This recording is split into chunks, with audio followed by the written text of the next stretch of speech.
This is the Grazing Dragon House fish tank gravel cleaner, and we are going to demonstrate this right now.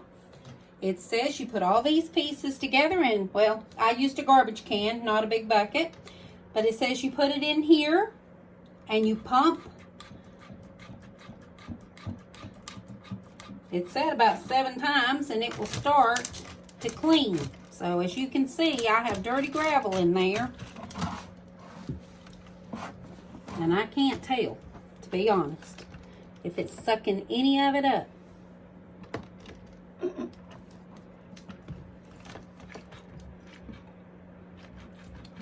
Let's see what we get. Are we cleaning here?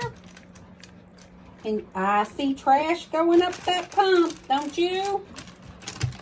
Can you guys see that?